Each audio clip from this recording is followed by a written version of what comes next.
नमस्कार मित्रों, हमारे YouTube चैनल पर आपका फिर से स्वागत है जिसका नाम है टीचिंग मेथड्स।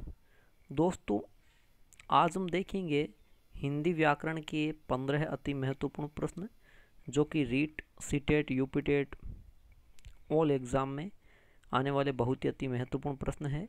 तो मित्रों चलते हैं पहले प्रश्न पे। पहला प्रश्न है स्वार्थ शब्द में संधि है। बहुत ही अच्छे प्रश्न है, वेरी इंपॉर्टेंट इसीलिए कहता हूँ मैं, ठीक है।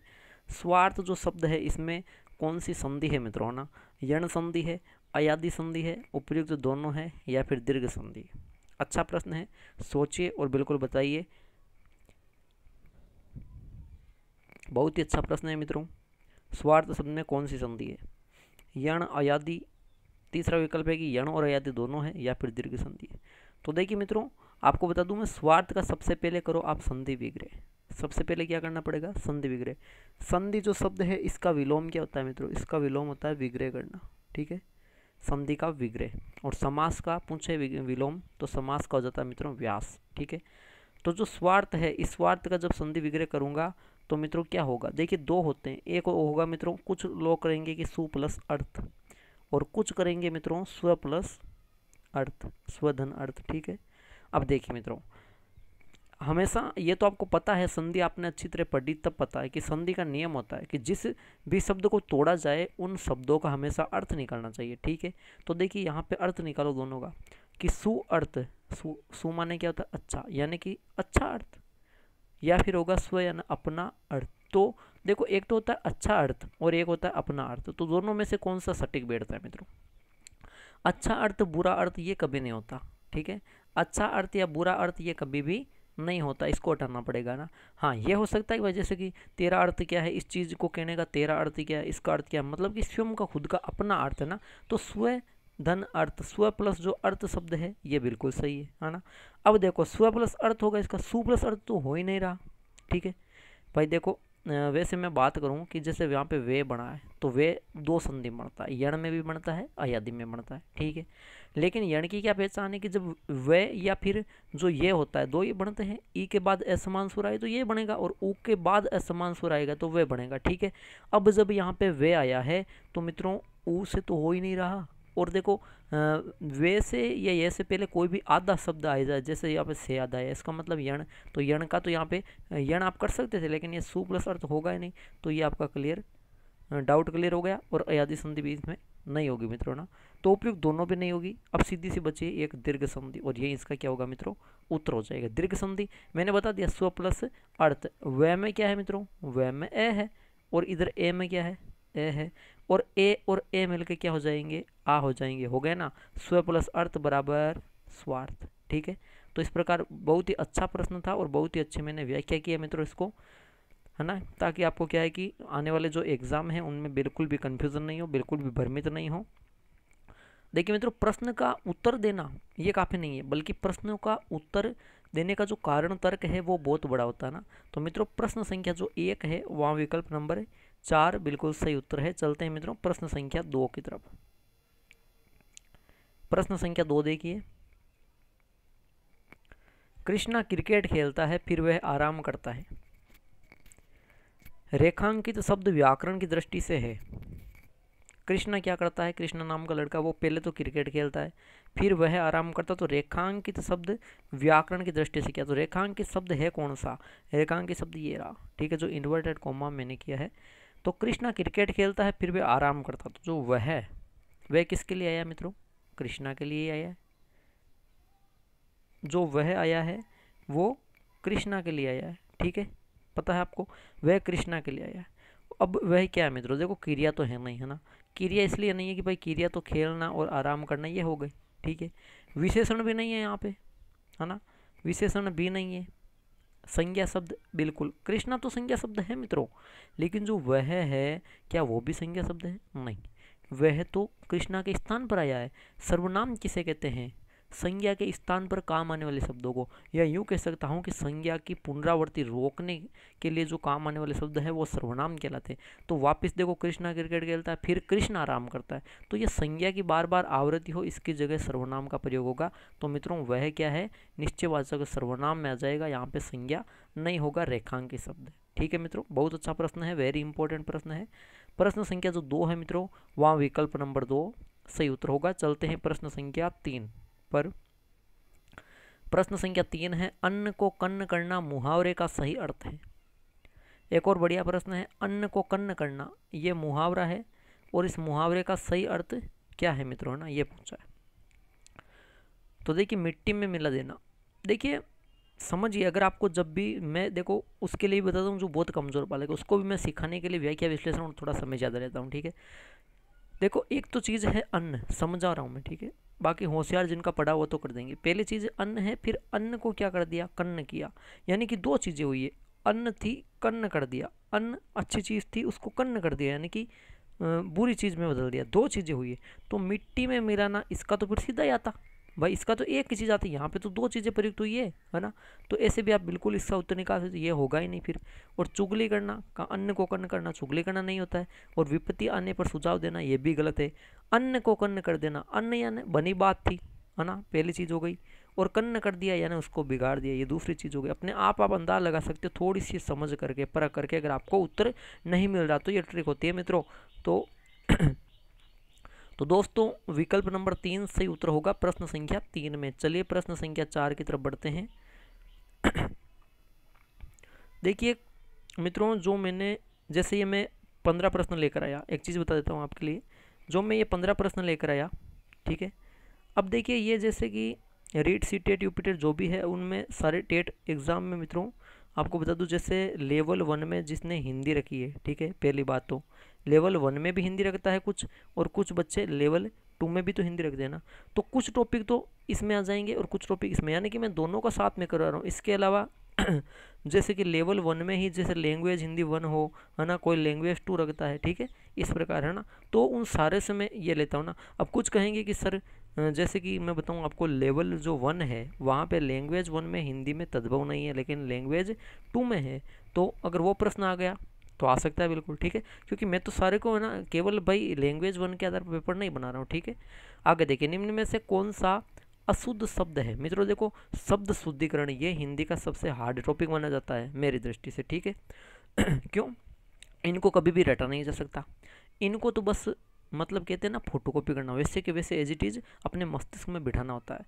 तो कौन सा शुद्ध शब्द है, निधि, पुनर्जन्म, निमित्त या अतिथि। देखने से तो सारे ही शब्द अच्छे लगते हैं ना, यानी कि सही लगते हैं, शुद्ध लगते हैं। अतिथि शब्द में यानी कि ए यानी नहीं, और तिथि बिल्कुल सही है, ये तो तिथि यानी जिसके आने की तिथि नहीं है, मतलब पता नहीं है, निश्चित नहीं है, वो अतिथि कहलाता है। ये शब्द शुद्ध है। पुनर्जन्म शुद्ध है, और निधि, इनमें भी ये शब्द सही है क्योंकि दोनों छोटी मात्रा आएगी। निमित्त देखने पर सही लग रहा है, लेकिन थोड़ी सी मिसप्रिंटिंग है। क्या है, निमित्त ऐसे लिखा जाएगा, लेकिन इसमें ये ते आएगा और फिर ये ते आएगा। कहने का मतलब, इसे हम कैसे लिखते हैं आप देख लेना बुक में, इसे इस प्रकार लिखा जाता है। इसका मतलब क्या है, ये आधा ते और आ रखा है, ठीक है। तो मित्रों यहाँ विकल्प 3 है वो क्या है, अशुद्ध है, शुद्ध नहीं है। मित्रों विकल्प 3 सही उत्तर होगा प्रश्न संख्या 4 में। चलते हैं प्रश्न संख्या 5 पर। बहुत ही अच्छे अच्छे प्रश्न हैं मित्रों, मेहनत करके बनाए गए हैं। संकुचन का विलोम शब्द है, संकुचन का विलोम शब्द क्या है। विलोम शब्द तब भी जान पाएंगे जब पहले उस शब्द का अर्थ पता करो। तो मित्रों संकुचन क्या होता है ये पता करो पहले तो, ना। बाकी वेरी इंपॉर्टेंट क्वेश्चन है मित्रों, क्योंकि इसमें देखो कुछ बच्चे ए बताएंगे, कुछ बच्चे बी भी बताएंगे, कुछ बच्चे सी भी बताएंगे, है ना, डी भी बताएंगे बच्चे। चलो संकुचन का एकत्रित नहीं होगा, कहीं पे मिल ही नहीं रहा, ठीक है। देखो संकुचन का मैं बता दूं आपको, संकुचन का पहले तो मैं बता दूं मित्रों अर्थ, ठीक है। पहले तो मैं बता दूं अर्थ, अर्थ क्या है। संकुचन का अर्थ होता है मित्रों सिकुड़ना, ठीक है, सिकुड़ना, या जिसे कहूँ समेटना, यानी जिसमें एकत्रित भी आ जाता है ना। सिकुड़ना, समेटना, इकट्ठा करना, ये तो होगा मित्रों इसका अर्थ, ठीक है। संकुचन का अर्थ में आकुंचन भी आ जाएगा, अर्थ में आएगा, समझ रहे हो। आकुंचन कह दूं, सिकुड़ना कह दूं, समेटना कह दूं, एकत्रित करना कह दूं, यानी कि आकुंचन, सिकुड़ना, एकत्रित, ये तीनों क्या है मित्रों, ये संकुचन के अर्थ है तीनों के तीनों। लेकिन प्रसारण का क्या अर्थ होता है, प्रसारण है फैलना, विस्तारीकरण करना ना। संकुचन है सिमेटना, तो प्रसारण फैलना, तो संकुचन का सही विलोम शब्द होगा मित्रों प्रसारण। देखो कितना अच्छा प्रश्न है और कितना कठिन है ना। तो मित्रों प्रश्न संख्या जो आपके 5 है वहां पे विकल्प नंबर 2 सही उत्तर होगा। चलते हैं मित्रों प्रश्न संख्या 6 पर।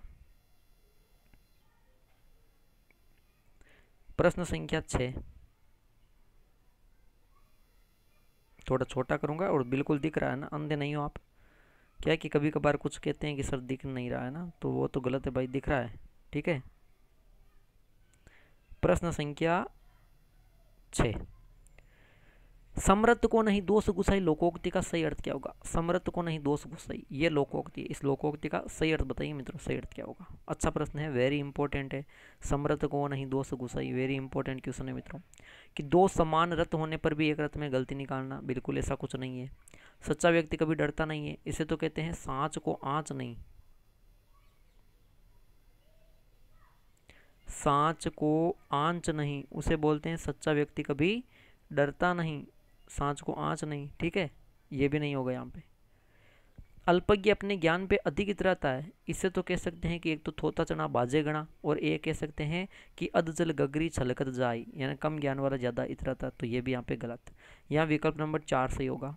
ठीक है, विकल्प नंबर 4 है कि गलती होने पर भी जो सामर्थ्यवान जो ताकतवर लोग हैं उनका कोई कुछ नहीं बिगाड़ सकता, बिल्कुल सही है ना। जैसे अभी मान लो कोई पद पे है ना, वो कुछ जैसे मर्डर कर दे तो भी उनका कुछ नहीं होगा, है ना। क्यों? क्योंकि गलती होने पे उनके पास ताकत है, सामर्थ्य है, बल है, उसका कोई कुछ नहीं बिगाड़ सकता। गलती से कौन डरता है? गरीब डरता है। ठीक है, तो यहाँ पे एक नहीं बल्कि 3-4 प्रश्न आपके लिए तैयार हुए मित्रों। अच्छा प्रश्न है ये, विकल्प 4 सही उत्तर होगा प्रश्न संख्या 6 में। चलते हैं प्रश्न संख्या 7 पर। किस विकल्प में एक से अधिक उपसर्गों का प्रयोग नहीं है? बहुत अच्छा प्रश्न है। किस विकल्प में एक से अधिक उपसर्ग का प्रयोग नहीं है पूछा है। निर्विवाद, सबके देखो उपसर्ग का जब आप ये टुकड़े करोगे तभी पता चलेगा। निर प्लस क्या होगा? विवाद, या वी प्लस वाद, ये हो जाएगा निर धन वी धन वाद। निरंकुश की बता दूं मैं आपको, तो निरंकुश का होगा मित्रों निर्धन अंकुश हो जाएगा। ठीक है, इसका ए नहीं, इसका ए वगैरह नहीं होगा ना, अंकुश हो जाएगा। प्रत्यय विज्ञान की बात करूं तो प्रति धन, धन मतलब प्लस। ठीक है, अभि प्लस ज्ञान, प्रति प्लस अभि प्लस ज्ञान। और व्याकरण का हो जाएगा मित्रों वी प्लस आ प्लस करण। तो एक से अधिक उपसर्ग पूछा है, किसमें प्रयोग नहीं है पूछा है। अब देख लो किसमें एक से ज्यादा। वी और आ, यहाँ पर तो 2 हो रहे हैं, वी और आ ये 2 पढ़ते हैं, इसमें तो हो रहा है, करण मूल शब्द आ जाएगा। प्रति और अभी यहाँ पर भी 2 है, इसमें भी है। निर्धन वी यहाँ पर भी 2, इसमें भी है। लेकिन यहाँ पे देखो ये वाद मूल शब्द है, अंकुश मूल शब्द है, ज्ञान मूल शब्द है, करण मूल शब्द है। तो यहाँ पर तो एक ही प्रत्यय आ रहा है, केवल एक ही आ रहा है मित्रों। तो निरंकुश में एक से अधिक उपसर्गों का प्रयोग नहीं हुआ है। अच्छा प्रश्न है मित्रों, विकल्प 2 सही हो जाता है प्रश्न संख्या 7 में। देखिए कितने डीपली प्रश्न है मित्रों ना। प्रश्न संख्या 8 है, वचन की दृष्टि से शुद्ध विकल्प चुनिए। अच्छा प्रश्न है, वचन टॉपिक से प्रश्न आया, वचन की दृष्टि से क्या करना? शुद्ध विकल्प चुनना है। तो चाचा का चाचे, ईश्वर का ईश्वरों, गुड़िया का गुड़िया, बहन का बहन। तो देखिए मित्रों चाचा का चाचा नहीं, बल्कि जैसे कोई कहता है मेरे एक चाचा है, कोई कहते हैं मेरे 4 चाचा है ना, तो चाचा या चाचा जी हो सकता है। ठीक है, तो यहाँ पे गलत होगा। ईश्वर का तो ईश्वर ही होगा, ईश्वर तो एक ही, तो ईश्वरों, ये भी गलत है। बहन का क्या होगा? बहने, मेरे एक बहन है, मेरे 3 बहनें हैं। ठीक है, वैसे बहन का बहने या बहने हो जाएगा, इसका ये हो जाएगा। ठीक है, तो ये इसको मैं हटा दूंगा। अब विकल्प एक ही बचा, तीसरा विकल्प ये सही है कि गुड़िया का मित्रों, ये लो गुड़िया का ये हो जाएगा। ठीक है, गुड़िया का गुड़िया हो जाएगा, ये सही है ना।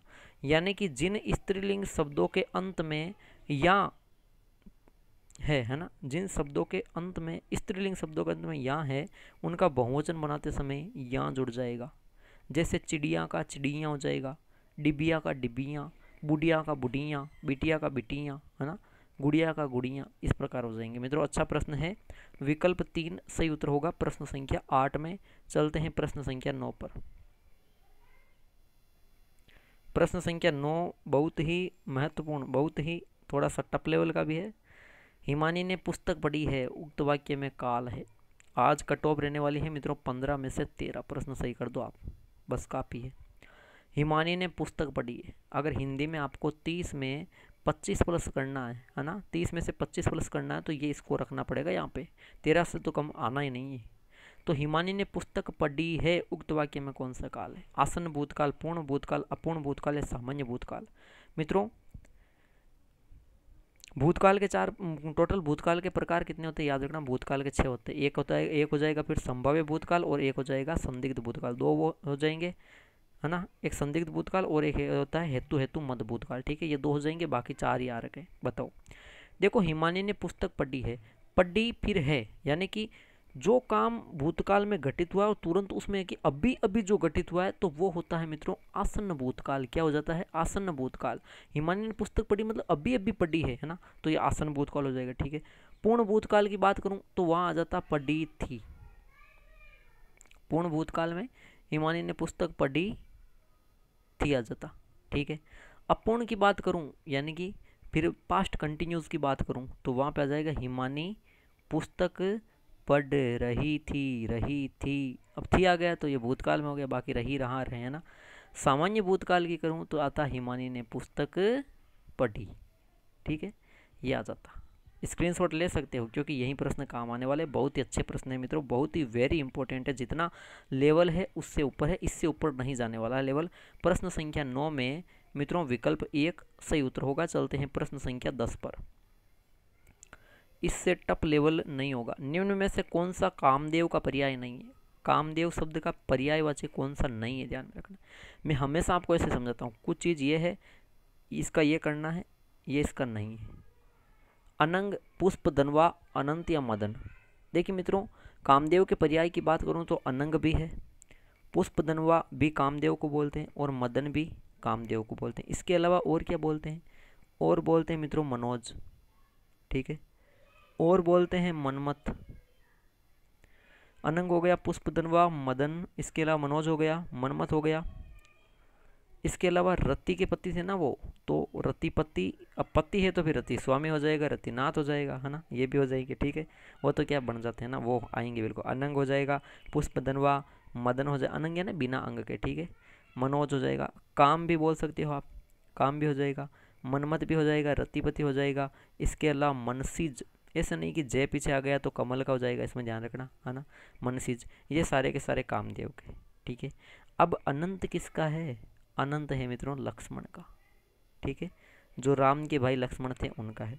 वो राम के भाई थे यानी कि राम के छोटे भाई थे, तो राम प्लस अनुज रामानुज, राम का छोटा भाई, अनुज है ना छोटा भाई, तो राम का अनुज रामानुज हो जाएगा, लक्ष्मण हो जाएगा। वो शेष नाग के अवतार थे, तो मित्रों शेष नाग हो जाएंगे, शेषावतार हो जाएगा। इसके अलावा वो सुमित्रा के पुत्र थे मित्रों, तो सौमित्र भी हो जाएगा और लखन भी हो जाएगा, अनंत भी हो जाएगा और शेष भी उनको कह सकते हैं मित्रों।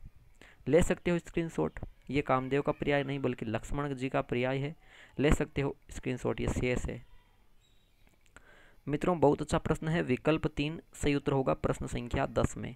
चलिए प्रश्न संख्या 11वें पर चलते हैं। बहुत ही बेहतरीन प्रश्न है, एक से बढ़कर एक।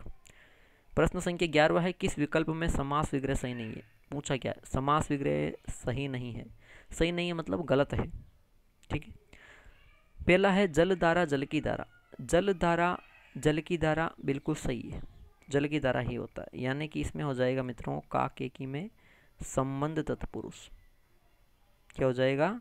संबंध तत्पुरुष, ये तो सही है मित्रों। ठीक है, कनक लता कनक के समान लता, बिल्कुल यहाँ पे मित्रों कर्मधारीय समास आ रखा है और ये भी सही है। कनक यानी सोना, सोने के समान बेल है जो लता है जो, ये भी क्या है? सही है। बलि वेदी, बलि की वेदी नहीं होगा बल्कि बलि के लिए बनाई गई वेदी, ये भी सही है। तो के लिए किस में आते हैं मित्रों? संप्रदान तत्पुरुष, तत्पुरुष की चतुर्थी विभक्ति में आते हैं, ये भी सही है। तीनों विकल्प सही है। कौन सा पूछा मैं? समास विग्रह सही नहीं है पूछा है।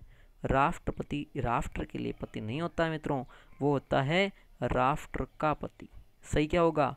राष्ट्र का पति, और जब का आ जाएगा इसका मतलब वो संबंध तत्पुरुष हो जाएगा। मित्रों अच्छा प्रश्न है, वेरी इंपॉर्टेंट प्रश्न है। विकल्प 4 सही उत्तर है प्रश्न संख्या 11वें में। चलते हैं मित्रों प्रश्न संख्या 12वें पर। किस शब्द में प्रत्यय का प्रयोग नहीं हुआ? अच्छा प्रश्न है, प्रत्यय का प्रयोग नहीं हुआ है पूछा है ना, किस शब्द में? बसंत, बिड़ंत, रटंत या तड़ंत। अच्छा प्रश्न है। तो मित्रों देखिए, दड़ंत में, रटंत में और भिड़ंत, इन शब्दों को देख लीजिए। भिड़ प्लस अंत, रट प्लस अंत, धड़ प्लस अंत, इनमें क्या है, प्रत्यय का प्रयोग हुआ है मित्रों। लेकिन बसंत में बस प्लस अंत नहीं होगा। बसंत मूल ही शब्द है पूरा, बसंत ही मूल शब्द है। बसंत में कोई प्रत्यय का प्रयोग नहीं हुआ है मित्रों। अच्छा प्रश्न है। प्रश्न संख्या 12वें में विकल्प 1 बिल्कुल सही हो जाता है। और प्रत्यय को ध्यान में रखना, प्रत्यय उपसर्ग को, इनसे ज़्यादा प्रश्न गलत होते हैं प्रत्यय टॉपिक से। चलते हैं प्रश्न संख्या 13वें में। 12वें में वापस बता देता हूँ। जो प्रश्न संख्या 12वां है मित्रों, प्रश्न संख्या 12वें में विकल्प 1 बिल्कुल सही उत्तर होगा। आगे चलते हैं प्रश्न संख्या 13वें पर। विशेषण से निर्मित भाववाचक संज्ञा शब्द। अच्छा प्रश्न है। विशेषण से बना हुआ होना चाहिए और भाववाचक संज्ञा शब्द होना चाहिए। बचपन किससे बनता है? बच्चा से। बच्चा क्या है मित्रों? जातिवाचक संज्ञा है ना। तो यहाँ पे तो पूछा विशेषण से, इसको हटाना पड़ेगा। यौवन की बात करूं, यौवन, युवा शब्द, युवा क्या है? युवा भी जातिवाचक है, तो जातिवाचक से बना है भाववाचक यौवन है ना, इसको भी हटाना पड़ेगा। मित्रता, मित्र क्या है मित्रों? मित्र क्या है? अब देखो, आप देखोगे कि यहाँ पर भी ता है, यहाँ पर भी ता है, तो दोनों सेम है। अब कन्फ्यूजन नहीं। मित्र मित्रों जातिवाचक ही है, ये तीनों जातिवाचक से बने हैं। जबकि भव्यता की बात करूँ तो इसमें भव्य विशेषण है मित्रों ना, भव्य प्लस ता, ये भव्य क्या है मित्रों? ये भव्य विशेषण है ना, भव्यता हो जाएगा मित्रों यहाँ पे। दोस्तों विकल्प 2 सही उत्तर होगा प्रश्न संख्या 13वें में। चलते हैं प्रश्न संख्या 14वें पर। अच्छा प्रश्न है। किस विकल्प में वाक्यांश के लिए एक शब्द सही नहीं है? कौन सा विकल्प है जिसमें वाक्यांश के लिए एक शब्द सही नहीं है? जो विश्वास करने योग्य है उसे विश्वस्त कहा जाता है। जो विश्वास करने योग्य है उसे विश्वस्त कहा जाता है, ये बिल्कुल सही है। लंबे घने बिखरे बालों वाला जबरा कहलाता है, बिल्कुल सही कथन है मित्रों, याद रखना, वेरी इंपॉर्टेंट है। और जो अपने सीमित ज्ञान से बाहर नहीं जाता है वो कूपमंडू कहलाता है, ये भी सही है। यानी ये सही नहीं है कि एक ही माँ से उत्पन्न भाई को जारज नहीं कहते। एक ही माँ से उत्पन्न भाई को कहते हैं मित्रों सहोदर। सुन लेना, बार बार सुन लो, एक बार अगर नहीं सुनाई देता, ठीक है। एक ही माँ से उत्पन्न भाई सहोदर। मैं देखो स्क्रीन छोटी पूरा लिख नहीं सकता, लेकिन मैं बोल रहा हूँ, सुन लीजिए। एक ही माँ से उत्पन्न भाई सहोदर, एक ही माँ से उत्पन्न बहिने सहोदरा। जारज क्या होता है? सुन लो अच्छी तरह, ठीक है। एक ही माँ से उत्पन्न भाई सहोदर, एक ही माँ से उत्पन्न बहिने सहोदरा। जारज होता है कि किसी पत्नी द्वारा, किसी औरत द्वारा, किसी की पत्नी द्वारा अन्य पुरुष से संबंध बनाकर जो उत्पन्न की गई, जो पैदा की गई संतान है, नाजायज संतान कह सकता हूँ, वो होती है जारज, ठीक है। इसके अलावा दत्तक, दत्तक होता है जो गोद ली हुई संतान है, गोद लिया हुआ पुत्र, गोद ली हुई पुत्री, दत्तक यानी गोद लिया हुआ संतान। औरस, औरस यानी कि वह पुरुष जिसकी पत्नी द्वारा, जिसकी विवाहित पत्नी द्वारा जो पैदा की गई संतान है वह औरस होती है, ठीक है। इन शब्दों पर गौर करना, बहुत ही अच्छा प्रश्न है मित्रों। प्रश्न संख्या जो 14वां है वह विकल्प नंबर 4 सही उत्तर हो जाता है। आगे चलते हैं प्रश्न संख्या 15वें पर। निम्न में से कौन सा शब्द स्त्रीलिंग नहीं है? कौन सा शब्द निम्न में से स्त्रीलिंग नहीं है, ध्यान में रखना है, ठीक है। देखिए मित्रों, प्रश्न संख्या 15वें में ना, लहर स्त्रीलिंग है, तृतीया तिथियों के नाम ये भी है। अब कभी कभार आपने एक चीज़ पढ़ी होगी कि जो बड़ी इकारांत वाले पुल्लिंग शब्द है, बड़ी इकारांत जिनकी आती है वो पुल्लिंग शब्द होते हैं ना, लेकिन होते हैं जैसे छोटी आ गया, बड्डी आ गया, बिंदी आ गया ना, इनमें बड़ी आती है, ये होते हैं। लेकिन याद रखना कुछ अपवाद भी होते हैं, जैसे मोती है, ये क्या है मित्रों? तो देखिए मित्रों, यहाँ पे आपको थोड़ा सा कन्फ्यूज़न हो गया टाइपिंग में। देखिए मित्रों, यहाँ पे आपको बता देता हूँ मैं कि इसको छोड़ दो, मोती हालांकि पुल्लिंग है, यहाँ पे एक मैं ऑप्शन लिख देता हूँ, बड़ी ही लिख देता हूँ, ठीक है। अब बताइए कौन सा शब्द स्त्रीलिंग नहीं है? लहर भी स्त्रीलिंग है, तृतीया भी स्त्रीलिंग है, जो बड़ी है वो भी क्या स्त्रीलिंग है, लेकिन जो वे है मित्रों ये क्या है? पुल्लिंग है। तो जो मोती वो था मित्रों, थोड़ा सा गलत टाइपिंग हो गया, मोती शब्द हुआ। इसके अलावा मित्रों दही शब्द हुआ, ये पुल्लिंग में आ जाएंगे ना, मोती हुआ, दही हुआ। बाकी ये सब बिल्कुल लिखा गया स्त्रीलिंग में पढ़ोगे तो, जिसके पीछे बड़ी मात्रा आती है ई की वो स्त्रीलिंग में आती है, लेकिन यहाँ पे आ रही है दही में, मोती में ना, लेकिन ये पुल्लिंग होंगे, ठीक है, अपवाद स्वरूप। तो मित्रों प्रश्न संख्या 15वें में आपके विकल्प नंबर 3 सही हो जाता है। विकल्प नंबर कौन सा सही हुआ मित्रों? तीसरा, ठीक है। तो मित्रों ये थे आज के हिंदी व्याकरण के, हिंदी ग्रामर के 15 अति महत्वपूर्ण प्रश्न थे। आशा करता हूँ वीडियो बिल्कुल अच्छा लगा, तो बिल्कुल वीडियो को लाइक कीजिए। 15 में से आपके कितने प्रश्न सही हो रहे हैं कमेंट बॉक्स में आपका स्कोर कमेंट कीजिए। वीडियो को ज़्यादा से ज़्यादा शेयर कीजिए। चैनल को जिन्होंने अभी तक सब्सक्राइब नहीं किया प्लीज़ सब्सक्राइब कीजिए। ठीक है दोस्तों, धन्यवाद।